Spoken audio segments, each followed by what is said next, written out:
Today, we're talking about style. Do you got it? Do you not? And of course, since it's foreplay, we're talking about what's your sexual style.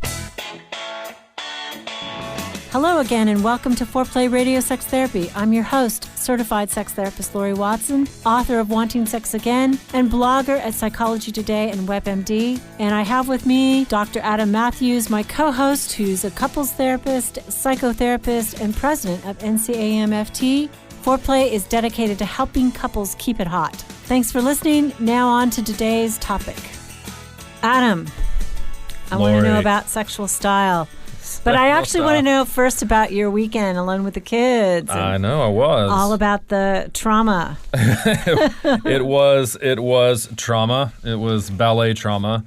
Do you know how intense ballet is? You had boys. I had boys. Boys do ballet too, but did any of your boys They did do not. My ballet? nephew did, and my nieces did, so I went to several recitals. Right. But I was not involved in the... Then you don't know. You don't know about the drama that causes trauma. That's all day, every day. Every year they go, it gets more and more. Now we're doing it 3 times a week. Oh my gosh. Right? On Saturdays. So this is tutus and shoes and hair done and... Yes, my wife was gone, so I had to do the hair this weekend, Woo! which was traumatic in and of itself for my girls as well as for me.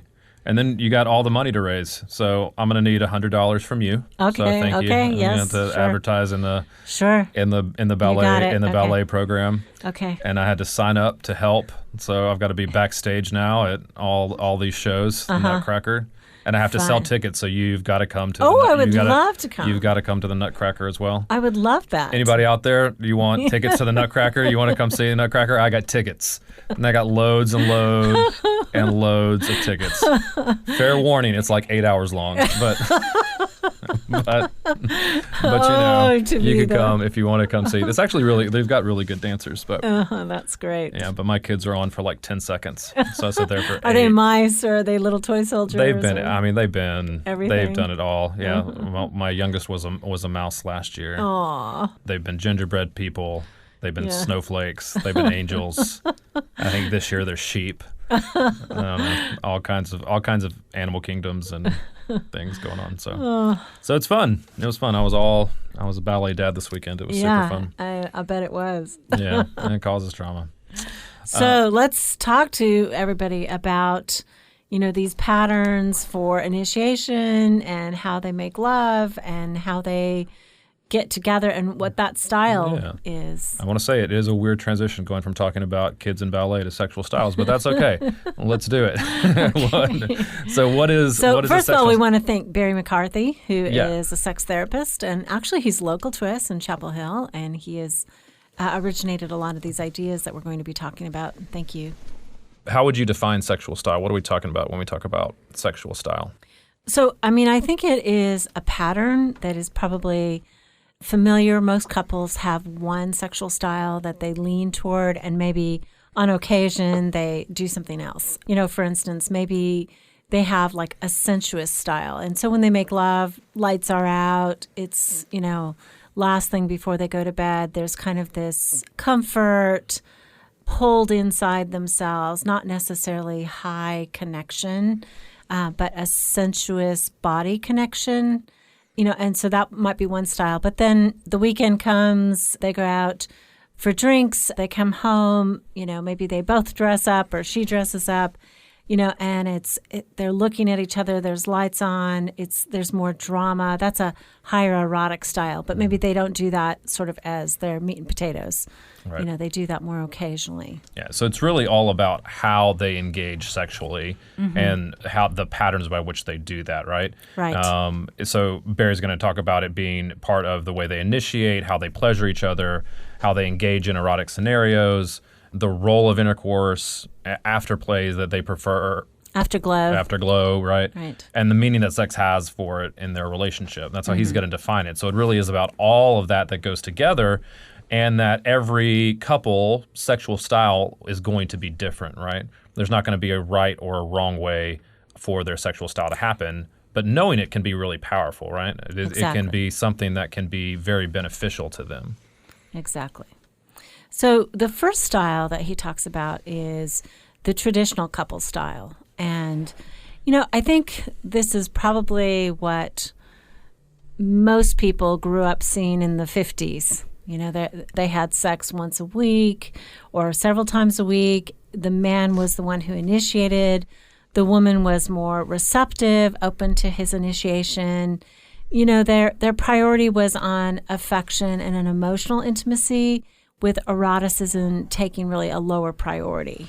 And I think this traditional couple sexual style, it may not be as in vogue right now, right? And you're talking about it, but it's not a wrong way to be in sex. And if this is something that as a couple that people prefer with very traditional gender roles, knowing who's going to initiate, knowing who, it's helpful in part because the roles are clear. Yeah. Right. You know who is responsible for what. Right. In this that is style. actually a very stable pattern. Yeah. Even though it's not something I think that Glamour and Men's Health is writing about, because the emphasis has now become on eroticism and high connection. But this really ensures quite a bit of sex in a relationship because it's clear, they often make time and room for this in their relationship. It's part of it. This is probably what I grew up with in terms of my parents' generation, how their styles were. Usually the male was the sexual initiator. You never really heard about women initiating sex. That was not how our mothers talked about it with us, Right. And I think so anytime there's any kind of movement or progression in how you think about something, the traditional view sometimes gets labeled as shameful or something you shouldn't be a part of. But or no good. Or no good, yeah. It's not as great as it could be. Yeah. But what you're saying is this is something that can be very beneficial for couples, especially if they talk about it and understand that that's going to give them a high degree of sexuality in their relationship, a high degree of connection, and they know what it is, and so it's stable going forward. Yeah, and I think as long as both partners are happy with this, I have seen a couple, and this was her sense of how things were supposed to be. So she never, ever developed a sense of, I need to sexually initiate. But she was always disappointed that sex wasn't that frequent, but it was outside her role to initiate. So, there are limitations when you get trapped in this, and a more flexible pattern might work better. But the stability of it, if it's regular and both people are happy, this is all good. This is fine. Yeah. And that's the important part, is that because it's different, it's you knowing that this is the one that you prefer. It's a choice that you're making as a couple to say this is our style. And the next one, although I would say, Adam, just traditional couple style, they don't do a lot of communication about this. Oftentimes this is just how they fall into it. I think what you're talking about is kind of our next style. When there's a debrief and a sense of exploration about, is this what we like, and this is how we want sex to go. I think the traditional roles, they didn't do, a lot of talking about it. Right. I think, more so though, maybe not, but that you understand that this is our style and you're actively choosing it. Somebody that's in a traditional style that is saying this is not what I want, either to themselves or to their partner, whether they're vocalizing that aloud or not, then that style no longer works for them. Right. Right. If there's discord, there needs to be discussion. Yeah. And so if I'm saying I recognize that this is my style, that we're in a traditional style, and I'm okay with that. I'm okay with the role that I'm playing. I like it. I'm satisfied. I feel like that it's good. Yeah, there's no need to really talk about it at that point if you're in that. But the second style that he lists he calls it the soulmate sexual style. That is a lot of connection, lovers and best friends who value intimacy, put a lot of high priority on meeting each other's needs, and just being accepting of who each other are, right? And it's hard, too, because to me, when I hear soulmate, I think, is that really attainable? Is that really possible? What do we mean when we're talking about soulmate? But here it's just really saying about how they interact with each other. They interact with each other in that kind of soulmatey way, if for lack of a better way to say it. And I think that this is the ideal of this next generation. Having basically a lot of needs met in one person. Yeah. So your partner is your best friend, your partner is your lover. You assume that your partner has a high commitment to eroticism. This is a lot of high pressure. To have so many needs met in one person. I have an older male friend who I said, "Is your wife your best friend?" And he said, "No, not even close. My guys are my best friends. My guy friends are my best friends. My wife and I, we partner, we have sex together, we raise children together." But he didn't expect her to meet his emotional needs. That just, that wasn't part of his world. So he's about a half generation older than I am, probably old. But, I think the modern ideal is that we're going to have something that is very intense. Mm-hmm. Yeah, and that intensity, that's the idea that this is my person. I hear a lot of people say that nowadays, this is my person, that you're looking for that one person to be everything to you. And it does feel like this is probably more work, right, in the relationship. This is probably, there's a higher level of investment and a higher level of intentionality in the relationship, but it is going to feel more like work to have this kind of sexual style in this kind of relationship. Right. One couple that I worked with, they literally wanted to have, she wanted to have 3-hour sessions, of sort of tantalizing sex before they reached orgasm, more of a tantric model where they were building arousal. And she wanted this like twice a week, and wanted him to really invest in terms of understanding technique and touch. And she wanted to read sex books together. And she was a pursuer, so she wanted high intensity. And of course, she was married to a withdrawer, right, who this was very difficult for. But, there is a sense out there in theory, especially Esther Perel, who talks about that sometimes the downfall here is that couples fuse, they become too alike, and that diminishes eroticism. What do you think about that? I think if it, in that sense, to me, is it becoming, do they stop like evolving as a couple? Is that the same thing? They stop growing together and they just become complacent? Yeah, I have some differences with her about this, but I think that she's talking about fusion, which is a couple that eschews differences and arguments and disagreements, right? That becomes a fused state because they become pleasing to each other without really revealing the self. So to me, I don't think there's such a thing as too much intimacy. Intimacy is rigorous. We're actually sharing the true self. And right. I think that is deeply sexually exciting. Yeah. To see that. I think it's different. I think it's different than high passion and high drama in a relationship because it reaches more of a content state, right, where and so that, to me, the relationship is just evolving. It's just a stage in relationship rather than something that is the downfall of it. I think there is a change, certainly, in sexuality over time, but I don't know that it's about contentment. I think that in deep intimacy, there is this freedom of the individual, that we don't smother our partner because we're so deeply connected and caring about them that we actually want to support their otherness, champion their otherness. And that edge is how eroticism can stay alive in a long-term relationship.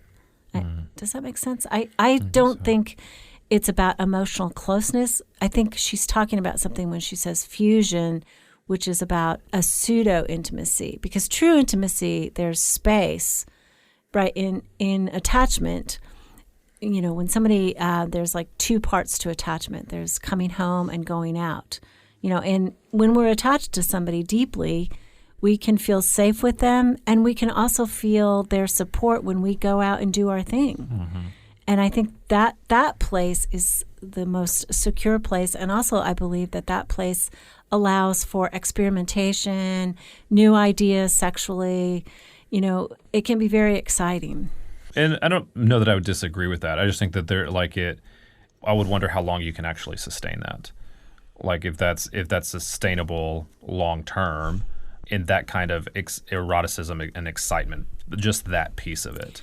Yeah, right. I think closeness and intimacy and closeness emotionally, right? There's a piece that allows for it to ebb and flow, and that wants to get it back if you lose it, right? That talks about it, but that when you talk about that edge, sometimes I think we're talking about that it's always constantly exciting, and that's the only issue I see with a soulmate sexual style is that it puts a lot of pressure on it for it to constantly be at a certain level that it's not going to be for the in a long-term relationship always. Yeah.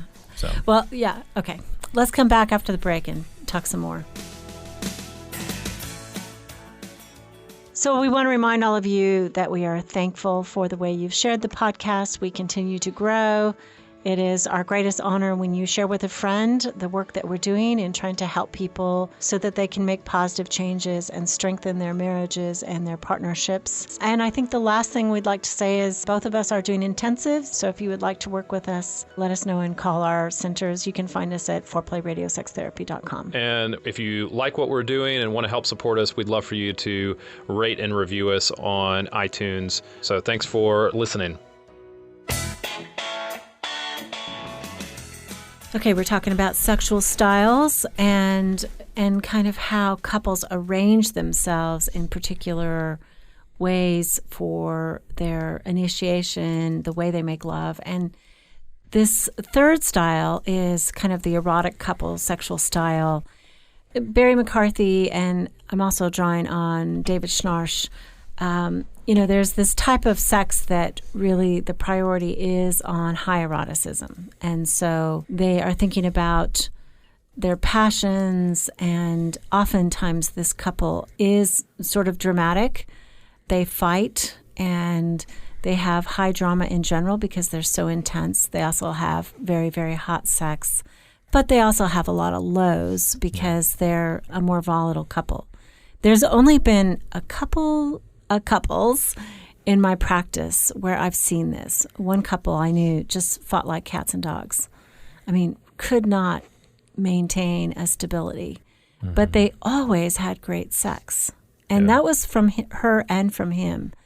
This is not my recommended path for any of you. Yeah. But in some ways, they found their connection in eroticism, and it really did hold them together. I will say they eventually went on to stabilize and have a better emotional connection that was more stable.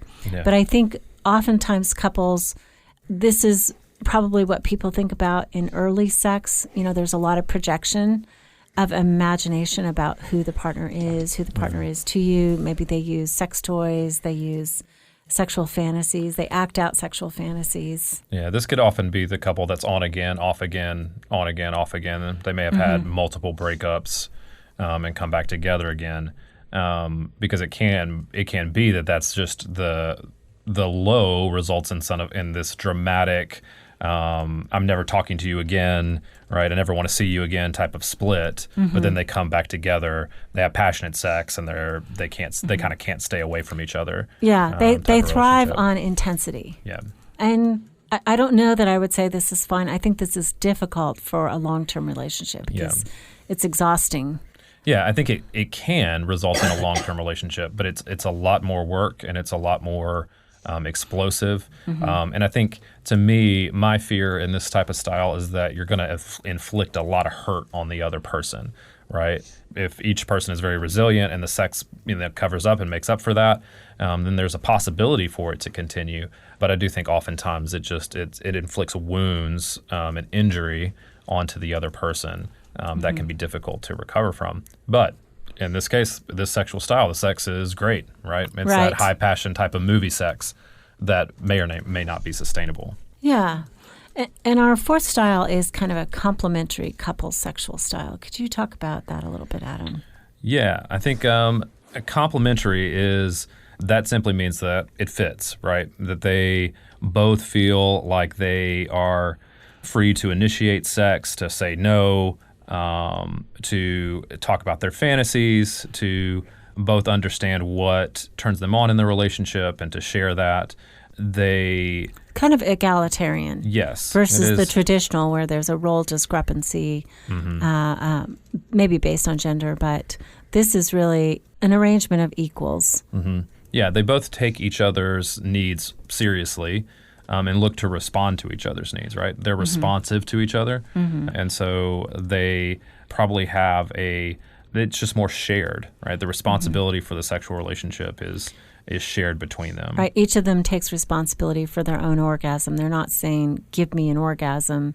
They're helping the other one know how to be touched, how to touch them, with a lot of communication. And, they take turns, right? Oftentimes, one person is planning Friday night's date. The next week, somebody's planning Saturday night overnight. Yeah. It's really, again, a newer generation model of two people who see themselves as equally responsible for their sex life. Yeah.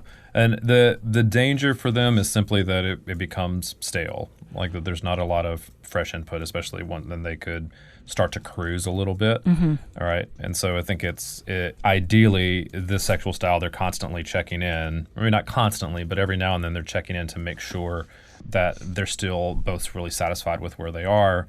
But that's part of what they're going to do is if they're really responsive to each other's needs, it's highly communicative, and they're really trying to learn from each other about how to continue to evolve their relationship and progress their relationship and their sexual style. And these are probably more general patterns. And I know, Adam, you have thought of some other more moment types of sexual styles, moment by moment types of sexual styles. I'd love for you to share that. Yeah, I mean, I think those are some basic sexual styles, but I think there's just ways that you continue to classify it. And I would just say that I think there's lots of different ways that you could think of and conceptualize your sexual relationship, right? But I think the value of this is that you're looking at what is working for us now, and how does sex really make sense for us now? How does the style make sense for us now? There's kind of a more spiritual style as well, that in the moment it's about union, it's about a deep appreciation of being with each other. It's more kind of souls coming together as well, and you kind of see it that way as something that is really it's transcendent for you, right? It's more than just the act of sex, but it's more of a spiritual act as well. And also people, I think, who have faith may see their sex life as sacred and set apart in terms of something very, very precious to them. And, this doesn't have to be every single time they make love, but sometimes I think they become aware of how that merger and union brings them close spiritually. Yeah. I think at other moments there's the just funny style, right? That's playful. You're laughing together throughout it. It's about just being together. There's playfulness in it. There's lightness in it. There's possibly teasing in it, right? But it's an enjoyable style where it's just more fun, and that's evident, right? It's not super serious. It's not overly dramatic. It's just it's just fun and it's enjoyable for both of you. And I've said this that my husband and I have never had a time in bed where we haven't laughed. I mean, it is so fun. Yeah. I don't know that we're so funny, but there's just a sense of having fun and laughter and enjoyment and joy with each other. So I would say that it's probably more ours. Yeah. Well, and I would also think that you're a fan of the next style, lusty. Right. Or this is you talk. This is I do like lusty seductive, sex. Yeah, that's quickie. Right. It's flirty. It's fun as well, but it's kind of those looks across the table, right? It's the text, it's the flirty text, the sexting, it's all of that just goes into it. That it's the vodka evident. Tonic that I get my husband at the restaurant is what it is. Yeah. Okay. Is that what it is? Because you slide it across the table with a look, with a seductive look. Okay. Yeah. All right. Well, all right. I'll never be able to look at vodka tonics anymore. The same.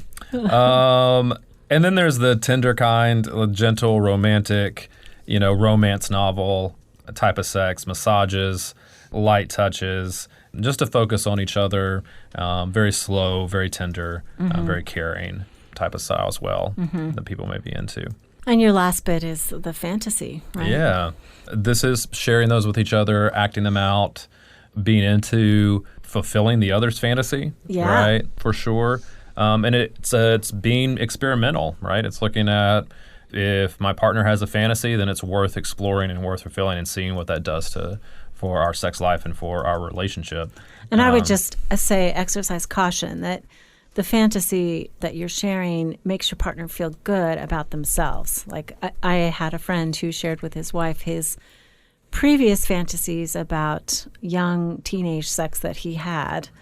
And here she was middle-aged. And she's like, oh, that is not sexy. I can't get into that. That makes me feel old. Not fun. Well, say the fantasies that are safe and secure for each other, right, that aren't asking you to explore something that you don't want to explore. Right. There may be fantasies about sex with other people, and that doesn't make your partner feel safe. Right. Yeah. You can talk about them for sure, but if the other person says that's too far for me, it's respecting that and finding a middle ground for those fantasies as well. Exactly. So yeah, I think that fantasy can make your sex life enlivened and fun as long as you both know where the bounds are and what is truly being asked versus what is being shared from the mind. Yeah. Okay, You're listening to Foreplay Radio Sex Therapy. Keep it hot, y'all. You can now call in your questions to the Foreplay question voicemail. Dial 833-MY-4PLAY. That's 833-4-PLAY. And we'll use the questions for our mailbag episodes. Hey, help us stay on top here at Foreplay. We'd love it if you would subscribe and share it with your friends. And please take 1 sec and rate and review us. Thanks so much. All content is for entertainment purposes only and should not be considered as a substitute for therapy by a licensed clinician.